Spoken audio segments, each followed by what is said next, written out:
Pregúntenle a cualquiera de los mayores y les dirán, Trujillo pudo haber sido un dictador, pero era además un dictador dominicano, lo que es otra manera de decir que era el bellaco número uno del país.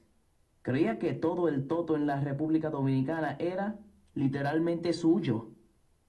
Es un hecho bien documentado que en la República Dominicana de Trujillo, si uno era de una clase dada y dejaba a su hija linda cerca del jefe, a la semana estaría mamándole el ripio como una profesional.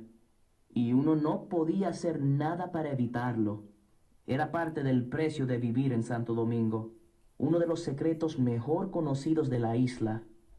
Era tan común la práctica, tan insaciables los apetitos de Trujillo, que existía un fracatán de hombres en la nación, hombres de calidad y posición, créanlo o no, que le ofrecían sus hijas libremente al cuatrero fracasado.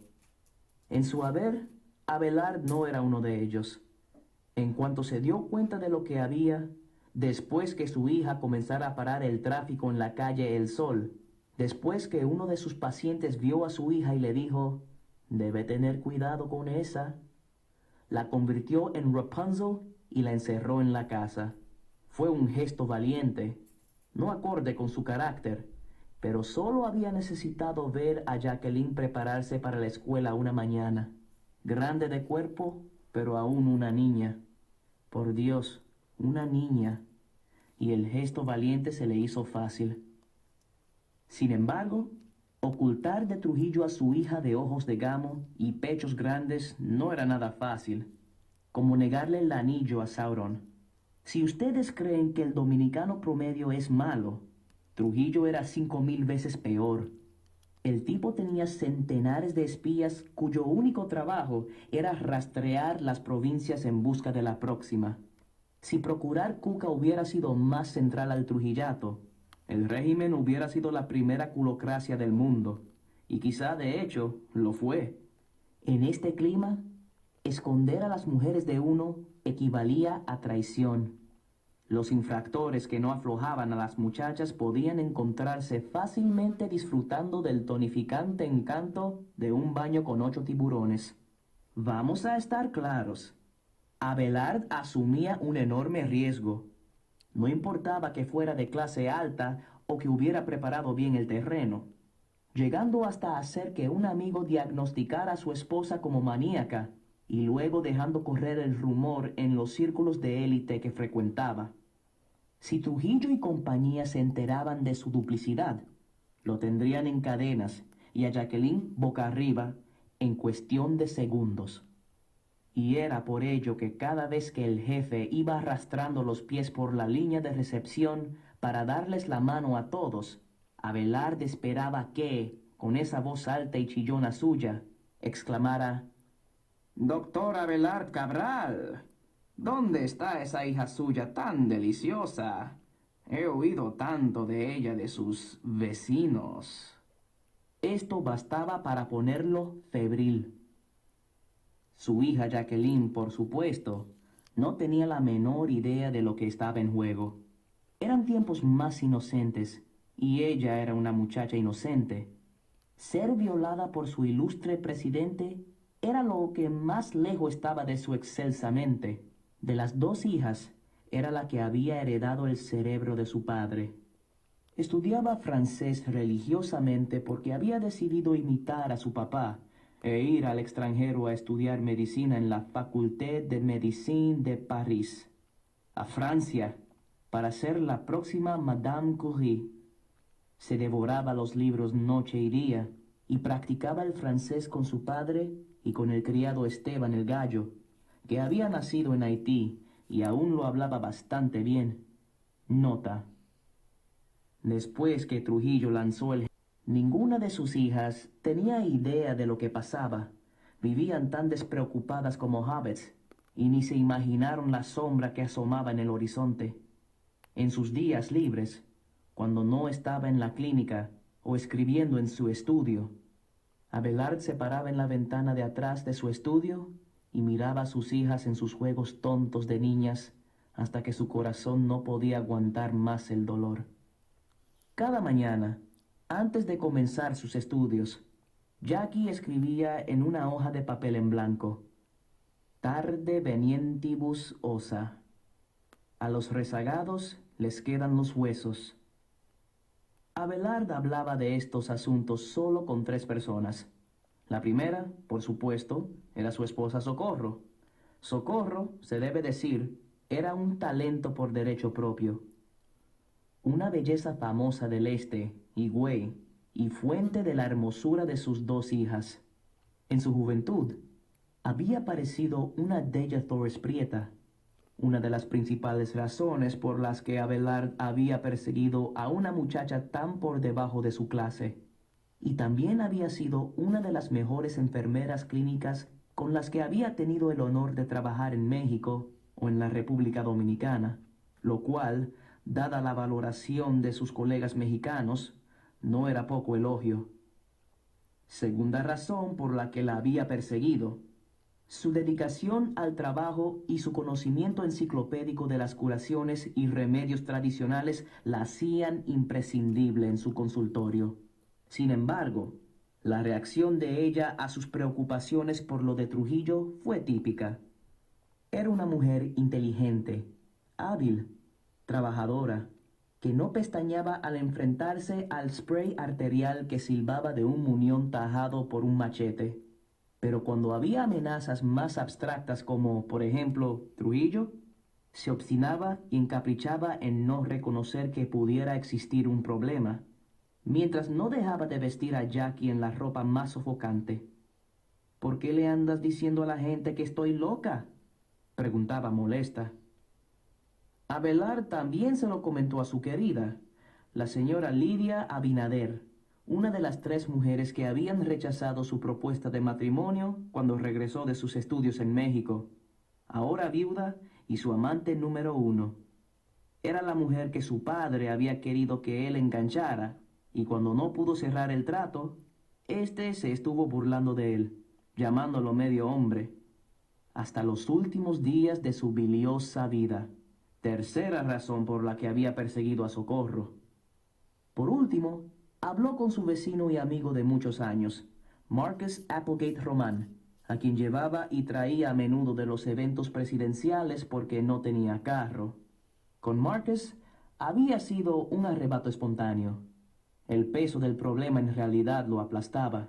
Iban de regreso a La Vega, por una de las antiguas vías de la ocupación militar en medio de una noche de agosto, y cruzaban las tierras del Labrantío, oscuras, oscuras, del Cibao, con tanto calor que iban con las ventanillas del carro completamente abiertas, lo que provocaba que una corriente constante de mosquitos les entrara por la nariz, y de la nada, Abelard comenzó a hablar. «Las jóvenes no tienen ninguna oportunidad de desarrollarse en este país sin que las molesten», se quejó. Entonces, como ejemplo, dio el nombre de una joven a la que el jefe había desflorado hacía poco, una muchacha de la que los 2 sabían, graduada de la Universidad de la Florida e hija de un conocido. Al principio, Marcus no dijo nada. En la oscuridad del interior del Packard, su cara era una ausencia, una laguna de sombras, un silencio preocupante. Marcus no era para nada admirador del jefe, y en más de una ocasión en presencia de Abelard lo había llamado bruto e imbécil. Pero no por eso Abelard dejó de percibir de repente su indiscreción colosal. Así era la vida en esos días de la policía secreta. Al fin, Abelard le preguntó: «¿No te incomoda?». Marcus se inclinó para encender un cigarrillo, y al fin su cara reapareció, demacrada, pero familiar. «No podemos hacer nada en ese sentido, Abelard. Pero imagina que estuvieras en una situación parecida.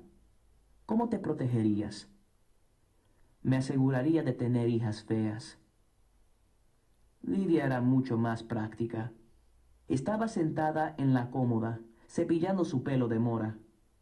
Él, en la cama, desnudo también, alándose el ripio mientras su mente vagaba. Lidia le había dicho: «Mándala con las monjas, mándala a Cuba».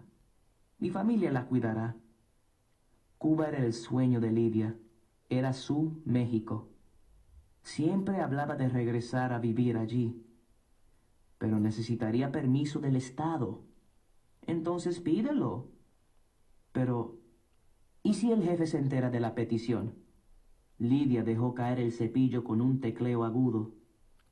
¿Cómo se va a enterar? Nunca se sabe, dijo Abelard, defensivo. En este país nunca se sabe.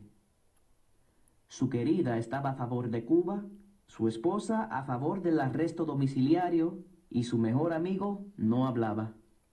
Su propia cautela le dijo que esperara más instrucciones. Y, al fin del año, las tuvo. En uno de los interminables eventos presidenciales, el jefe le estrechó la mano a Abelard, pero en vez de continuar, se detuvo brevemente. Una pesadilla que se hacía realidad. Le agarró los dedos y en su voz chillona dijo: «¿Eres el doctor Abelard Cabral?» Abelard se inclinó. «A su servicio, Excelencia». En menos de un nanosegundo, Abelard estaba empapado en sudor. Sabía lo que venía. El cuatrero fracasado no le había dirigido más de 3 palabras en toda la vida. ¿Qué otra cosa podía ser? No se atrevió a desviar la mirada de la cara pesadamente entalcada de Trujillo. Pero con el rabillo del ojo alcanzó a ver a los lambesacos inmóviles, que empezaban a comprender que se producía un intercambio. «Te he visto aquí a menudo, doctor, pero últimamente sin tu esposa. ¿Te has divorciado de ella?» «Sigo casado, Su Grandeza, con Socorro Hernández Batista». «Me alegra saberlo», dijo el jefe. «Tenía miedo que te hubieras metido a maricón». Entonces se volvió a los lambesacos y rió. «Oh, jefe», chirriaron, «usted es increíble». Era en ese momento que otro brother, encojonado, hubiera dicho algo para defender su honor. Pero Abelard no era ese brother. No dijo nada. «Por supuesto», continuó el jefe, quitándose una lágrima del ojo con el nudillo. «No eres ningún maricón, porque he oído que tienes hijas, doctor Cabral. Una de ellas muy bella y elegante, ¿no?» Abelard había ensayado una docena de respuestas a esta pregunta, pero la que ofreció fue puro reflejo. Brotó de la nada. «Sí, jefe, tienes razón. Tengo 2 hijas. Pero para decirle la verdad, solo quienes gustan de las mujeres con bigotes las encuentran hermosas». Por un instante, el jefe no dijo nada, y en ese silencio retorcido, Abelard pudo ver a su hija violada ante sus ojos, mientras a él lo bajaban con una lentitud atroz a la infame piscina de tiburones de Trujillo. Pero entonces, milagro de milagros, el jefe arrugó su cara porcina y rió. Abelard rió también, y el jefe siguió de largo. Cuando Abelard llegó a la casa en La Vega más tarde, esa misma noche, despertó a su esposa de un sueño profundo para que pudieran rezar y agradecerle a los cielos la salvación de su familia. Abelard nunca había sido rápido de palabra. La inspiración solo pudo haber venido de los espacios ocultos de mi alma, le dijo a su esposa, de un ser luminoso. ¿Quieres decir de Dios?, preguntó su esposa.